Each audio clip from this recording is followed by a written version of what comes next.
The Urantia book, The History of Urantia, is section 3 of this book. Paper 113, The Seraphic Guardians of Destiny. Having presented the narratives of the ministering spirits of time and the messenger hosts of space, then we need to go back to the second section of this book, all about the local universe, but also in section 1 there is some talk about the hosts of space and the ministering spirits. We come to the consideration of the guardian angels, the seraphim devoted to the ministry to individual mortals, for whose elevation and perfection all of the vast survival scheme of spiritual progression has been provided.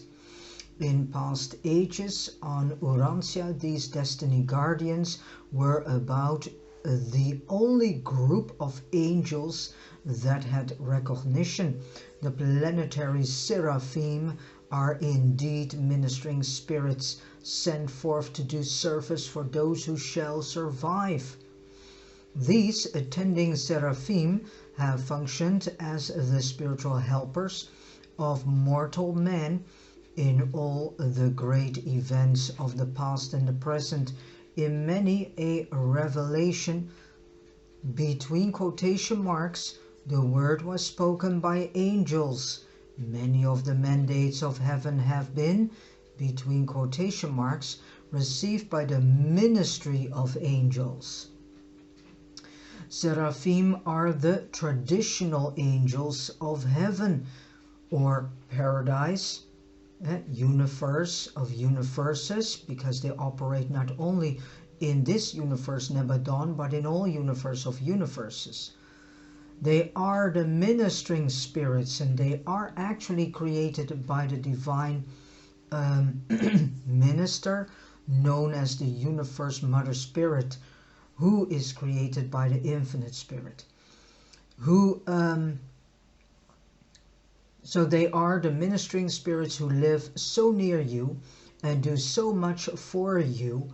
And this is the unfortunate thing, due to the distortions and twistings of the information here on Earth. We Urantians or Earthlings, we got a complete distorted and twisted idea about angels.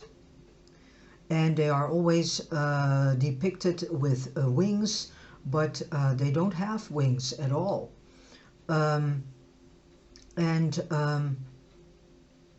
function of angels is highly distorted and twisted here on Earth. So the Earthlings, the Urantians, do not have a correct image and understanding of whom the angels are, the seraphim, the soconaphims, the techeriphims, the cherubims, and so on. So it's about time that we get to know whom are the seraphim angels. And it's also about time that we start to acknowledge and embrace the tremendous and enormous team of celestial helpers, ministering spirits and messengers that God has given to us. We are not using them. We're not cooperating with them. We are not collaborating with them, better said. We do not see them as brothers and sisters. They are our brethren of the heavens. And it is about time that we are going to embrace our brethren of the heavens too, and see them as valuable friends, and our besties. Because many of them are helping us on our path of ascension toward the central universe, better known as paradise, where the Paradise Father is residing, and the other, the Eternal Son, the Infinite Spirit, the Paradise Creator Sons, and so on. So seraphim are the traditional angels of heaven. They are the ministering spirits who live so near you and do so much for you. They have ministered on Urantia since the earliest times of human intelligence. 1.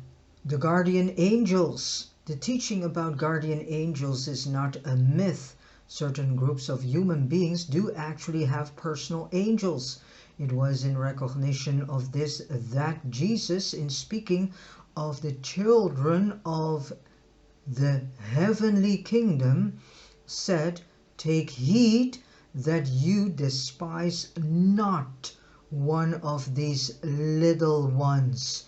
For I say to you, their angels do always behold the presence of the Spirit of my Father." Originally, the seraphim were definitely assigned to the separate Urantian races, but since the bestowal of Michael, they are assigned in accordance with human intelligence, spiritually, and destiny.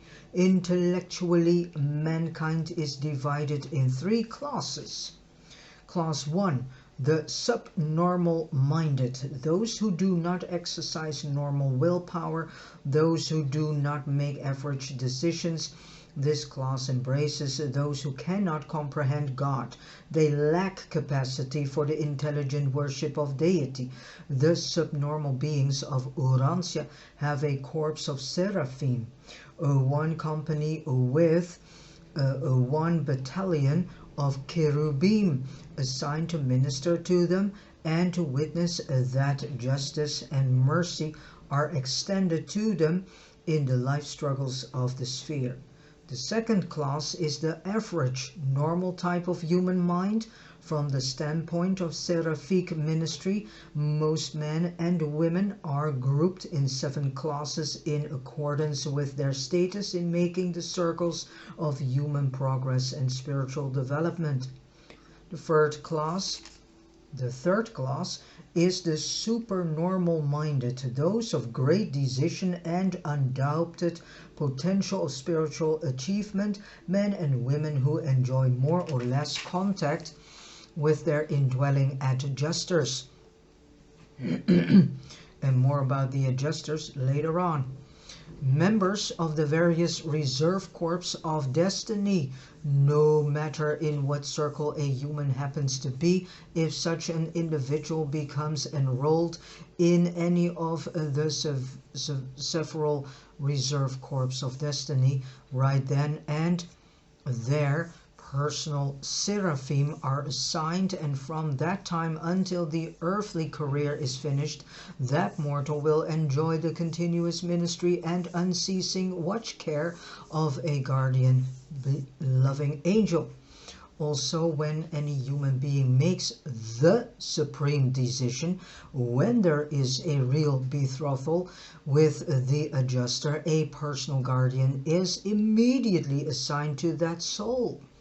In the ministry to so-called normal beings, seraphic assignments are made in accordance with the human attainment of the circles of intellectuality and spirituality. So you start out in your mind of mortal investment in the 7th circle and journey inward in the task of self-understanding, self-conquest, and self-mastery.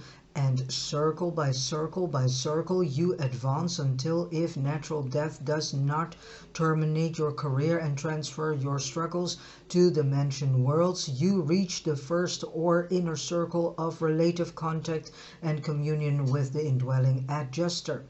Human beings in the initial or 7th circle have 1 guardian angel with 1 company of assisting cherubim assigned to the watch, care, and custody of 1,000 mortals. In the 6th circle, a seraphic pair with 1 company of cherubim is assigned to guide these ascending mortals in groups of 500 When the fifth circle is attained, human beings are grouped in companies of approximately 100, and a pair of guardian seraphim with a group of cherubim is placed in charge. Upon attainment of the fourth circle, mortal beings are assembled in groups of 10, and again charge is given to a pair of seraphim assisted by one company of cherubim. A company. Wow. When a mortal mind breaks through the inertia of animal legacy and attains the third circle of human intellectuality and acquired spirituality, a personal angel, in reality too, will henceforth be wholly and exclusively devoted to this ascending mortal. And thus these human souls, in addition to the ever-present and increasingly efficient indwelling thought adjusters, receive the undivided assistance of these personal guardians of destiny in all their efforts to finish the third circle, traverse the second, and attain the first. Second, the Destiny Guardians. Seraphim are not known as guardians of destiny until such time as they are assigned to the association of a human soul who has realized one or more of the three achievements, has made a supreme decision to become godlike. And more about the survival of we get here.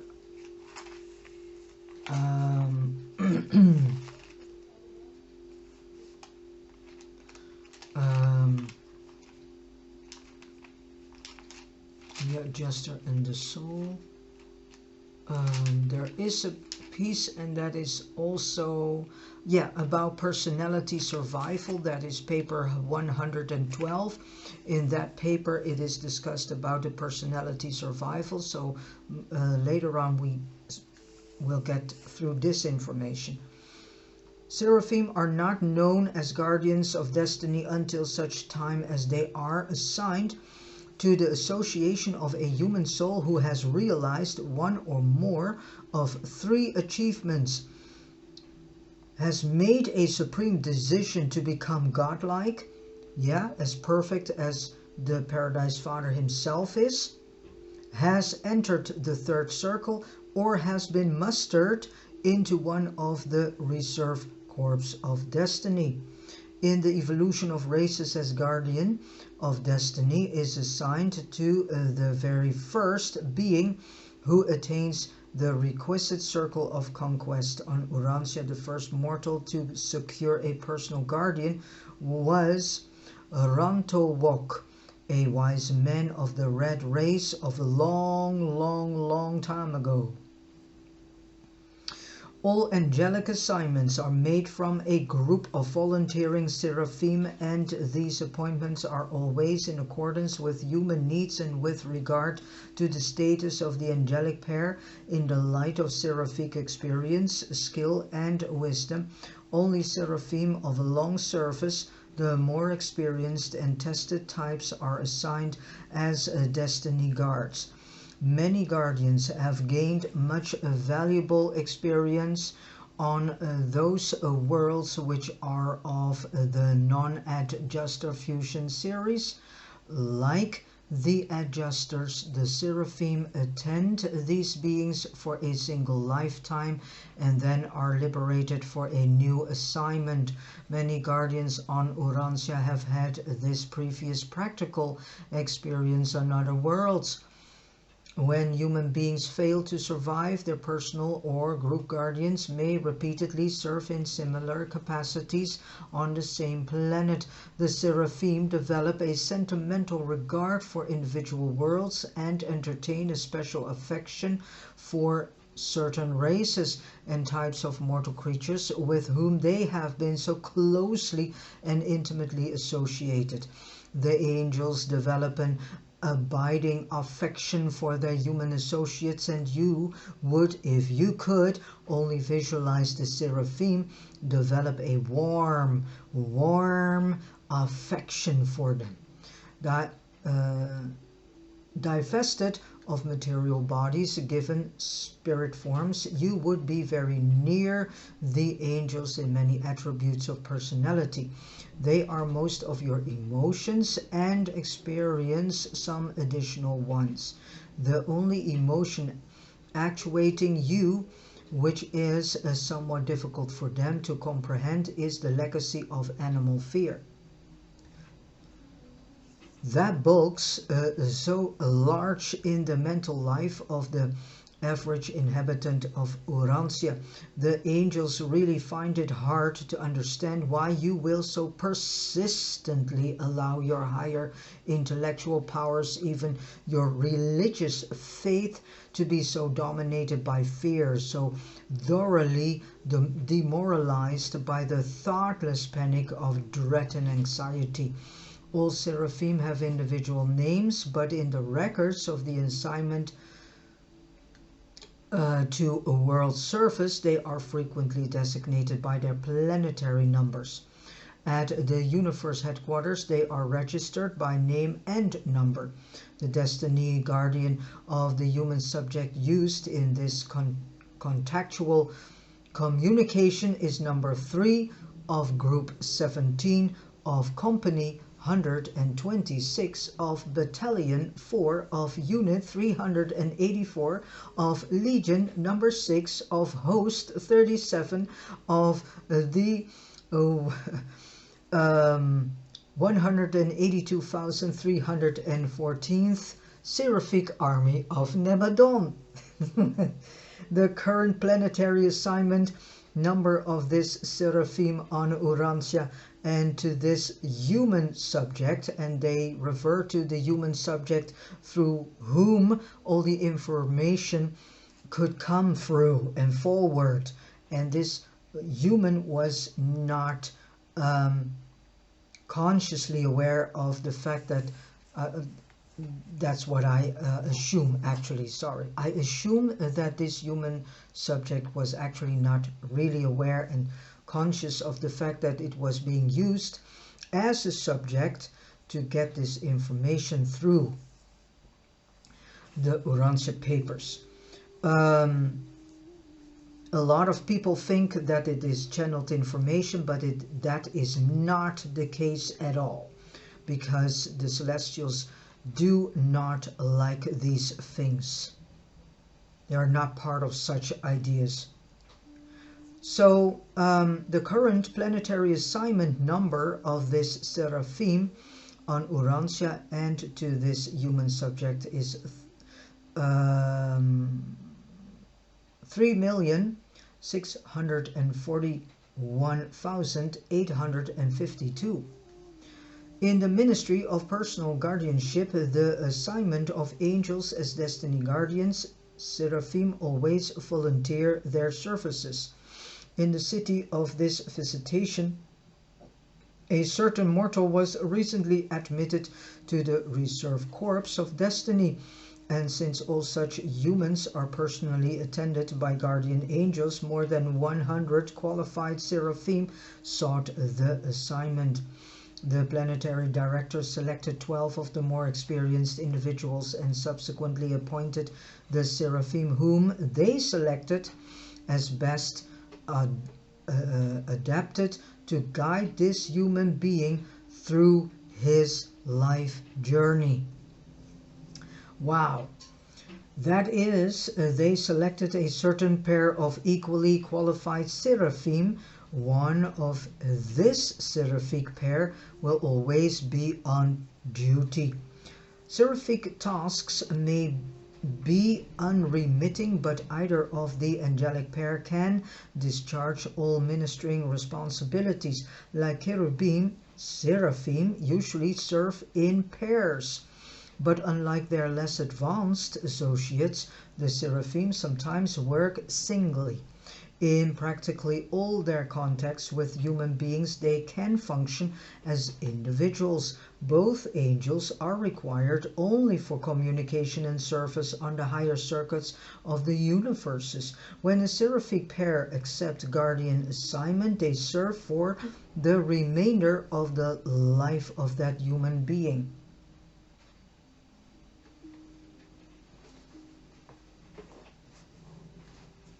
The complement of a being, one of the two angels becomes the recorder of the undertaking. So one of the seraphic angels is the recorder of all the things that we do in speak, say, think. Becomes the recorder of the undertaking. These complemental seraphim are the recording angels of the mortals of the evolutionary worlds. The always associated, wait a minute, the records are kept by the pair of cherubim, a cherubim and a sanobim.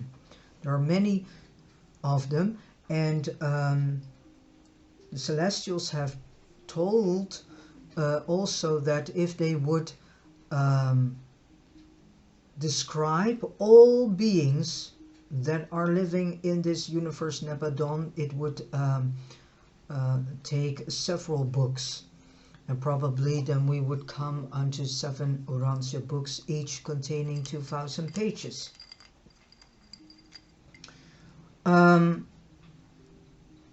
So again, these complemental seraphim are the recording angels of the mortals of the evolutionary worlds. The records are kept by the pair of cherubim, a cherubim and a sanobim, who are always associated with the seraphic guardians. But these records are always sponsored by one of the seraphim. For purposes of rest and recharging with the life energy of the universe circuits, the guardian is periodically relieved by her complement, and during her absence the associated cherubim functions as the recorder, as is also the case when the complemental seraphim is similarly absent.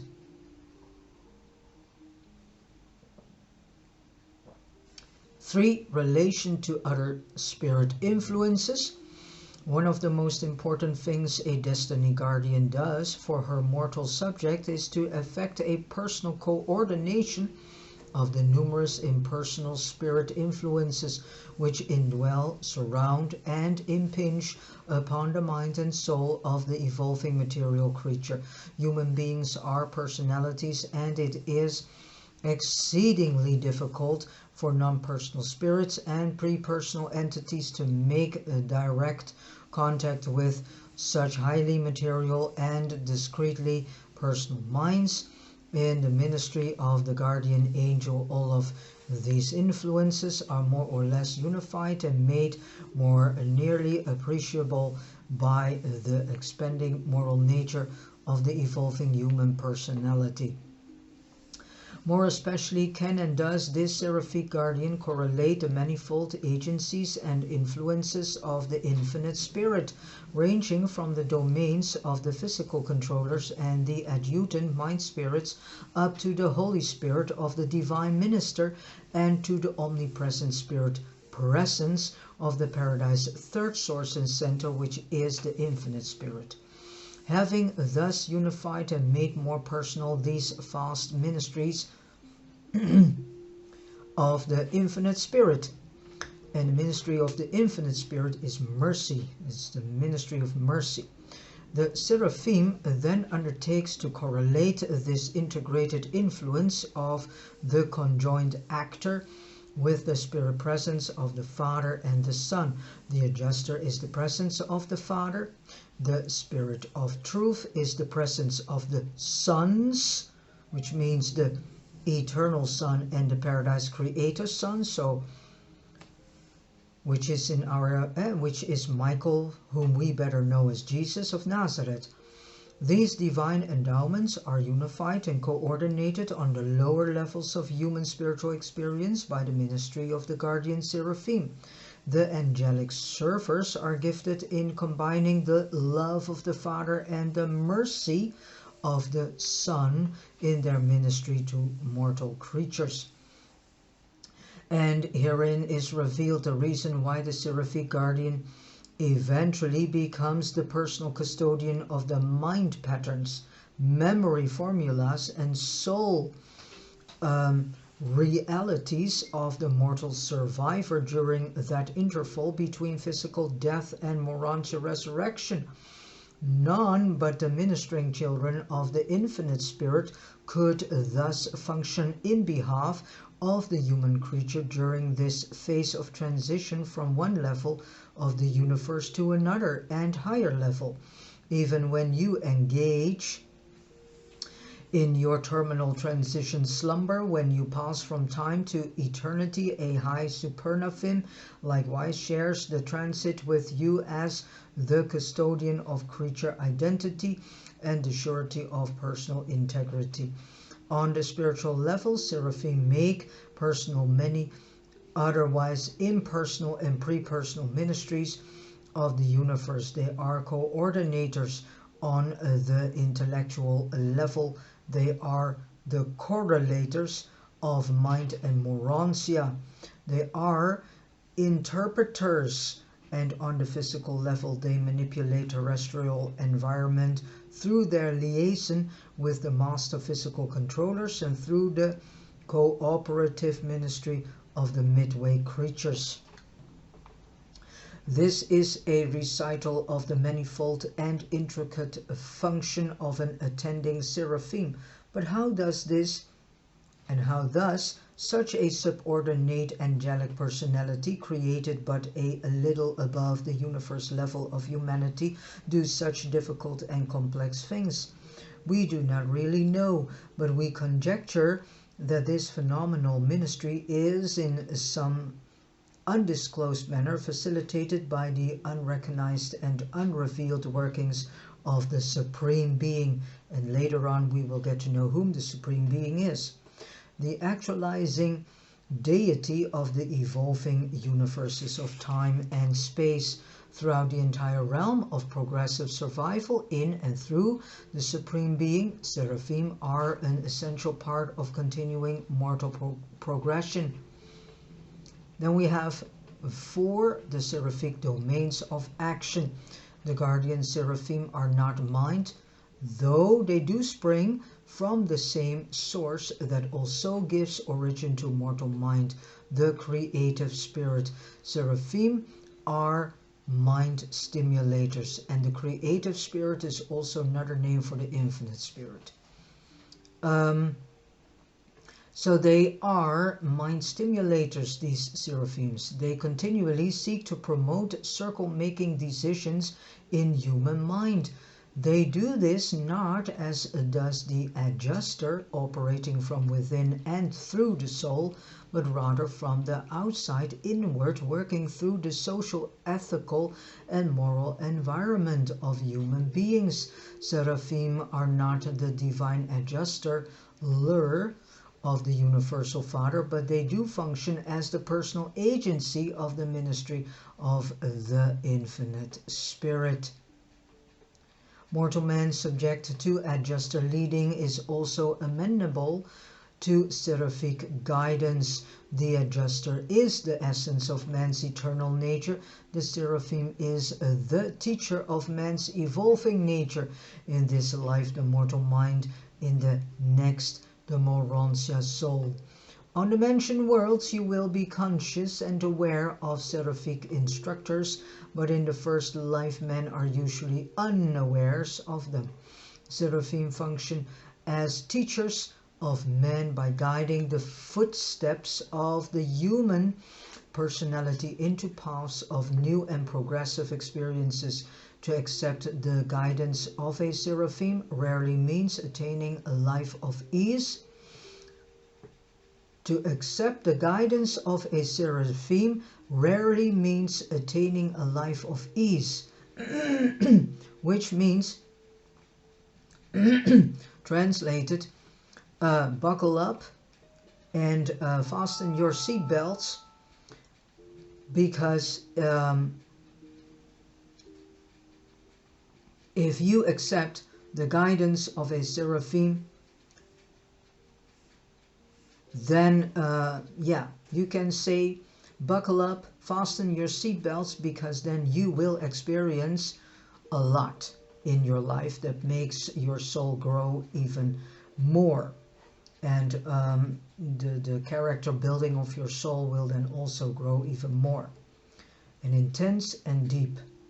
In following this leading, you are sure to encounter, and if you have the courage, to traverse the rugged hills of moral choosing and spiritual progress. The impulse of worship largely originates in the spirit prompting of the higher mind adjutants, reinforced by the leadings of the adjuster, but the urge to pray so often experienced by God-conscious mortals very often arises as the result of seraphic influence.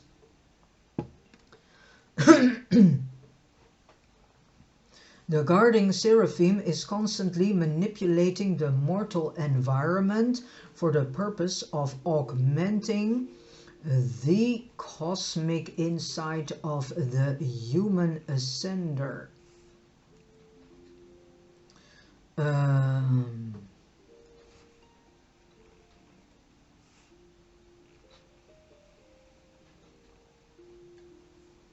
So if you want to have an easygoing life, then it is not wise then to accept the guidance of a seraphim. If you want to have a life where you can experience tremendous soul growth and tremendous soul character building, then you can choose to accept the guidance of a seraphim. All right. The guarding seraphim is constantly manipulating the mortal environment for the purpose of augmenting the cosmic insight of the human ascender, to end that such a survival candidate may acquire enhanced realization of the presence of the indwelling adjuster. So they help you to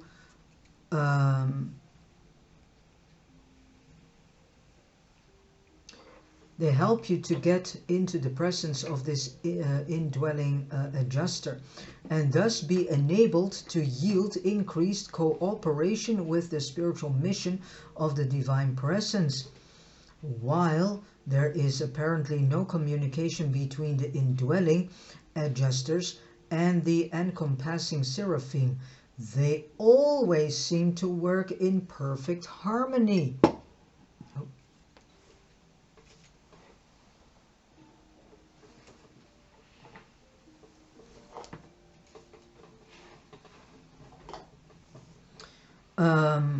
They always seem to work in perfect harmony and exquisite accord. The guardians are most active at those times when the adjusters are least active, but their ministry is in some manner strangely correlated. Such superb cooperation could hardly be either accidental or incidental. The ministering personality of the guardian seraphim, the God presence of the indwelling adjuster, the encircuited action of the Holy Spirit, and the Son consciousness of the Spirit of Truth are all divinely correlated into a meaningful unity of spiritual ministry in and to a mortal personality, though hailing from different sources and different levels. These magnificent celestial influences are all integrated in the enveloping and evolving presence of the Supreme Being.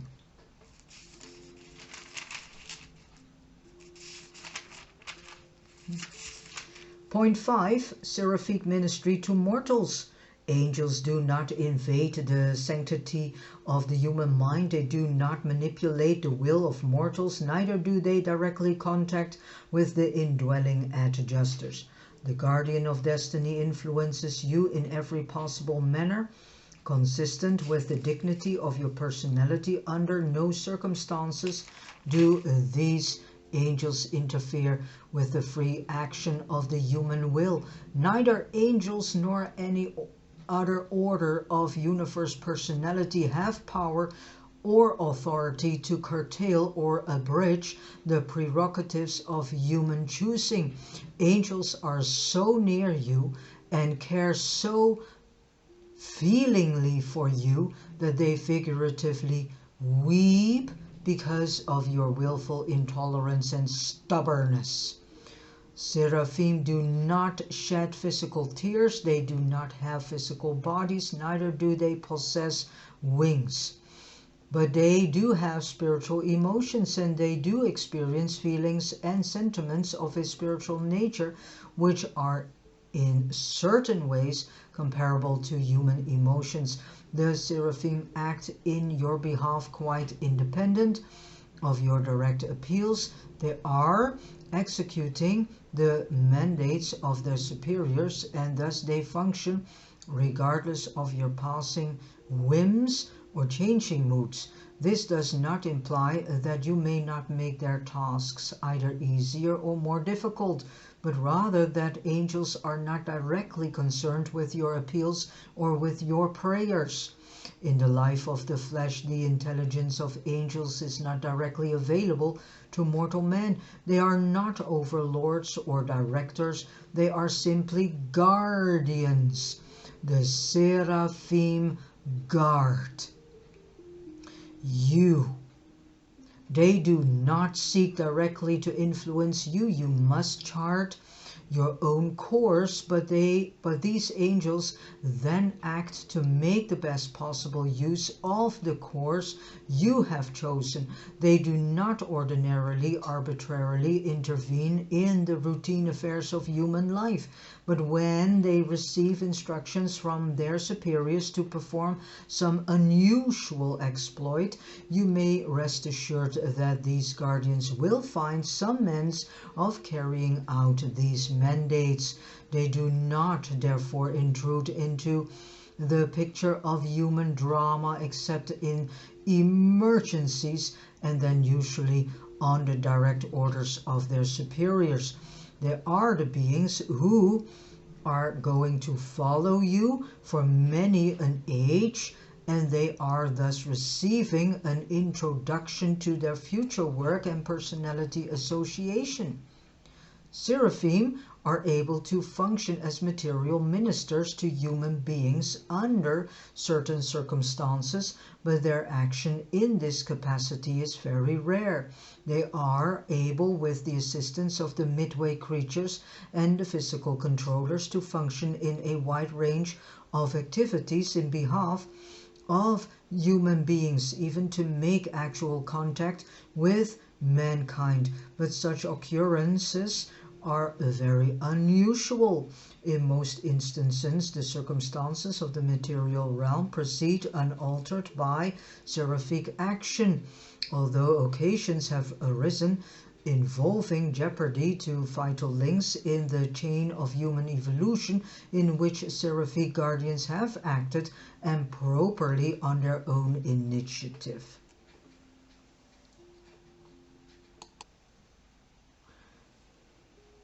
Point 6. Guardian angels after death.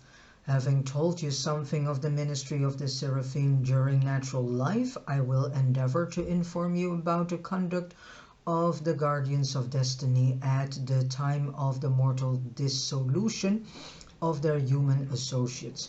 Upon your death, your records, identity specifications, and the Morontia entity of the human soul, conjointly evolved by the ministry of mortal mind and the divine adjuster, are faithfully conserved by the destiny guardian, together with all other values related to your future existence. Everything that constitutes you, the real you, except the identity of continuing existence represented by the departing adjuster and the actuality of personality.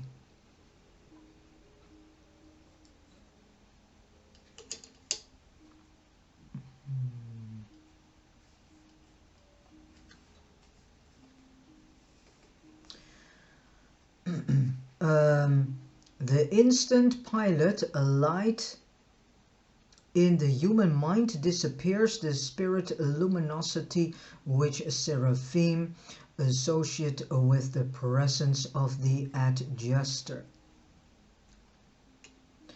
The attending angel reports in person to the commanding angels successively of the group, company, battalion, unit, legion and host, and after being duly registered for the final adventure of time and space, such an angel receives certification by the planetary chief of seraphim for reporting to the evening star or other lieutenant of Gabriel in command of the seraphic army of this candidate for universe ascension, and upon being granted permission from the commander of this highest organizational unit, such a guardian of destiny proceeds to the first mentioned world and there awaits the consciousizing of her former ward in the flesh. In case the human soul fails of survival after having received the assignment of a personal angel, the attending seraphim must proceed to the headquarters of the local universe, there to witness to the complete records of her complement as previously reported.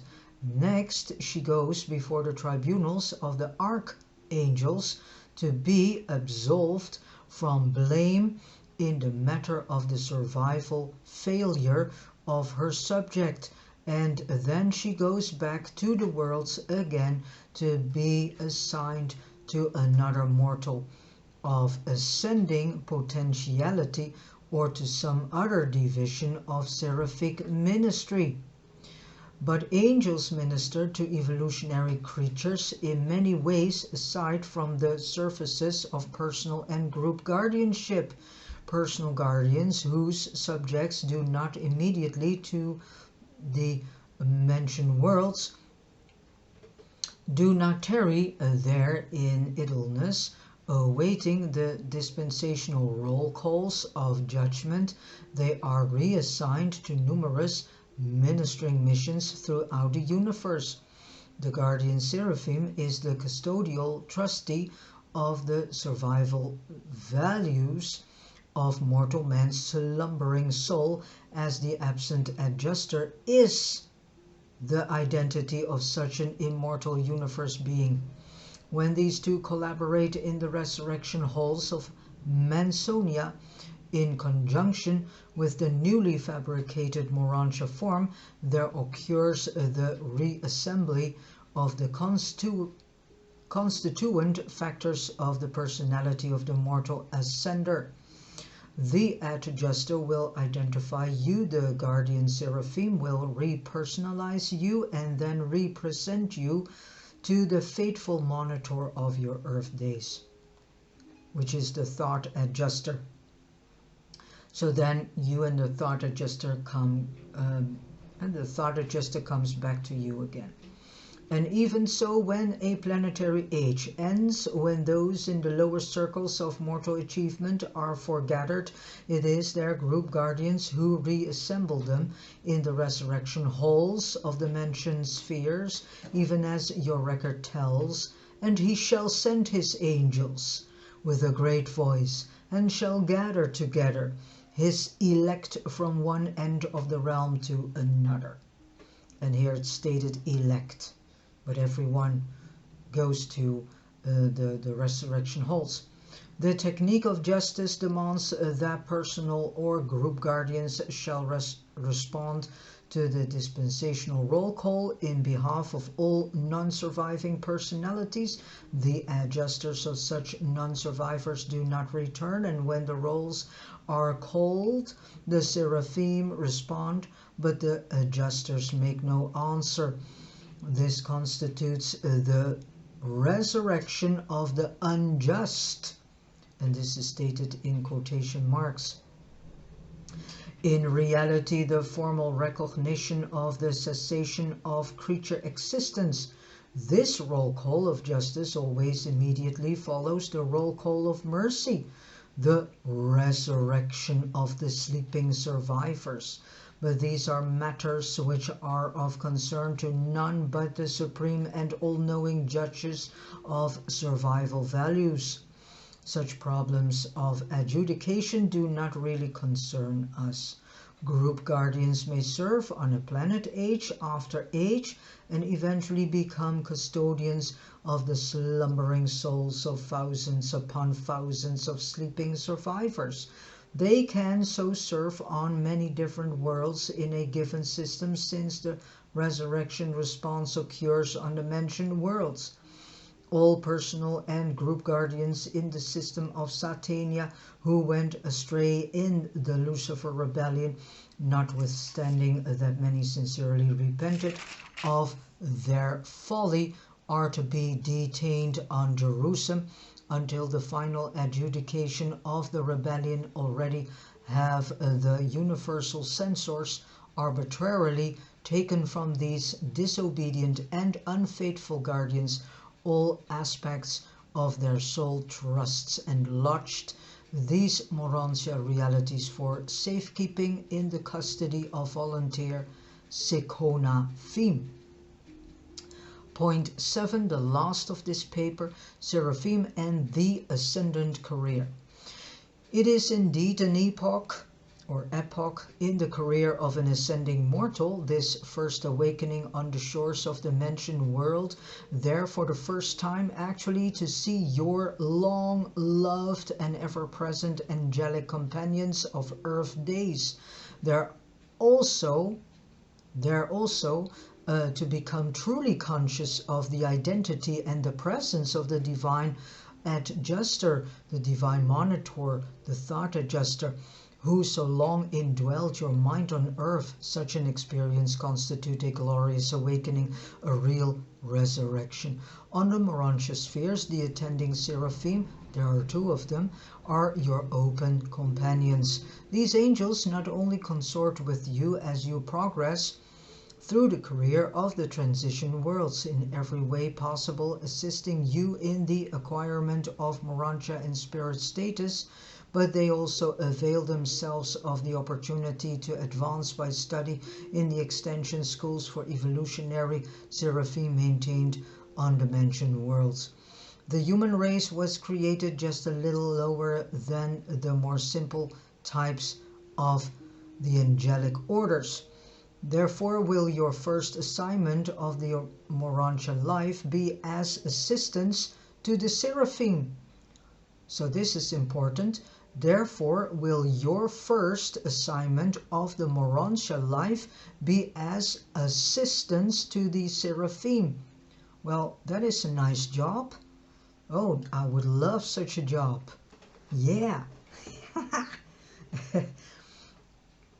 In the immediate work awaiting at the time you attain personality consciousness subsequent to your liberation from the bonds of the flesh. Before leaving the mentioned worlds, all mortals will have permanent seraphic associates or guardians, and as you ascend the Morantia spheres, eventually it is the seraphic guardians who witnesses and certify the decrees of your eternal union with the thought adjusters. Together they have established your personality identities as children of the flesh from the worlds of time. Then with your attainment of the mature Morantia estate, they accompany you through Jerusalem and the associated worlds of system progress and culture. After that, they go with you to Edentia and its 70 spheres of advanced socialization, and subsequently will they pilot you to the Melchizedeks and follow you through the superb career of the universe headquarters worlds. And when you have learned the wisdom and culture of the Melchizedeks, they will take you on to Selfington, where you will stand face to face with the sovereign of all Nebadon, which is Christ Michael, Jesus of Nazareth himself. And still will these seraphic guides follow you through the minor and major sectors of the super-universe, in this case super-universe number 7,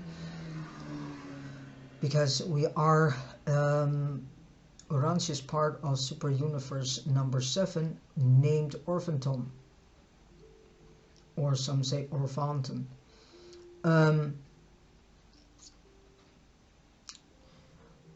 And on to the receiving worlds of Uversa, remaining with you until you finally Sekona theme for the long Havona flight.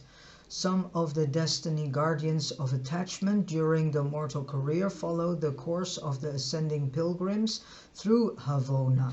The others bid their long-time mortal associates a temporary farewell, and then, while these mortals traverse the circles of the central universe, these guardians of destiny achieve the circles of Seraphington, and they will be in awaiting on the shores of paradise when their mortal associates awaken from the last transit sleep of time into the new experiences of eternity. And then we have reached eternity. So reaching eternity is a long journey, and can take some millions of years.